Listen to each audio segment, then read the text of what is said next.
YCP కుల రాజకీయాలు చేస్తుందని జిల్లా టీడీపీ అధ్యక్షులు కిమిడి నాగార్జున అన్నారు. విజయనగరం అశోక్ బంగ్లాలో ఆయన మాట్లాడారు.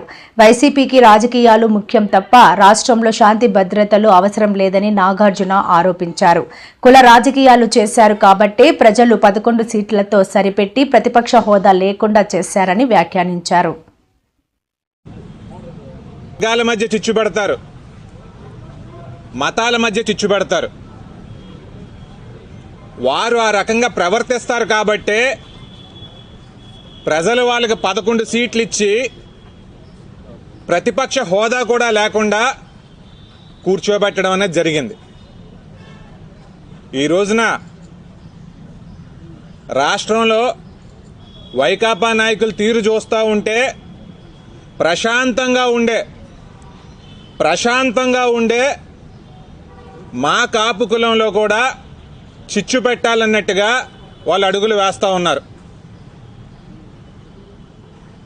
అయ్యా, తెలుగుదేశం పార్టీ కానీ, అప్పట్లో ఎన్టీఆర్ గారు కానీ, ఇప్పట్లో చంద్రబాబు నాయుడు గారు కానీ రాష్ట్రంలో ఉన్న వాళ్ళందరినీ కూడా వీరు మన మనుషులు, వీరి జీవితాలు బాగుండాలి, వీరు సుఖ సంతోషాలతో ఉండాలి, ప్రతి కులం కూడా అభివృద్ధి చెందాలి, అందులోంచి వ్యాపారస్తులు రావాలి, అందులోంచి ఉద్యోగస్తులు రావాలి, వారికి కావలసిన అభివృద్ధి సంక్షేమాన్ని ఇద్దాం అనుకునేదే మా తెలుగుదేశం పార్టీ అని చెప్పి తెలియజేస్తా ఉన్నాను.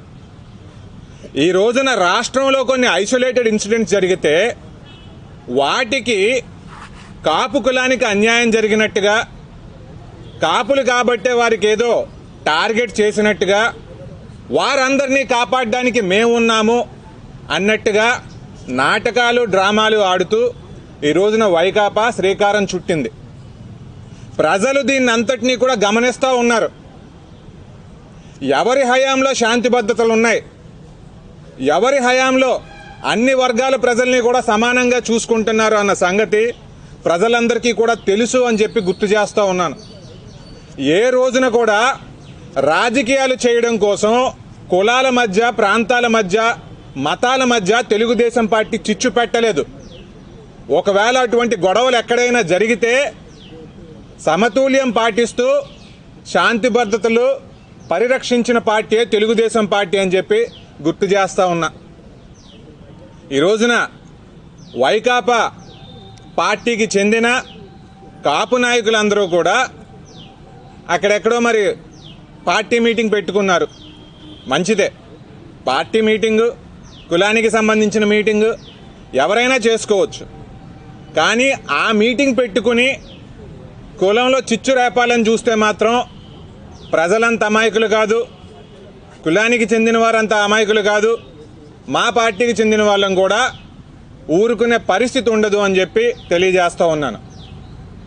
అలాగే పవన్ కళ్యాణ్ గారిని టార్గెట్ చేస్తున్నారు. ఎందుకు టార్గెట్ చేస్తున్నారు మీరు? ఆయన ఇదే కులం నుంచి వచ్చి అందరి వాడిని అంటూ ఒక డిప్యూటీ సీఎం కింద ఈ రోజున ఉన్నారు. ఎంతమంది డిప్యూటీ సీఎం పేర్లు మన రాష్ట్రంలో ఎవరైనా చెప్పగలరండి? వైకాపా ఇచ్చిన డిప్యూటీ సీఎంలు 5లో మన ప్రాంతానికి చెందిన వారి పేర్లు తప్ప మనం ఇంకెవరి పేర్లైనా చెప్పగలమా? ఈరోజు సాక్షి పేపర్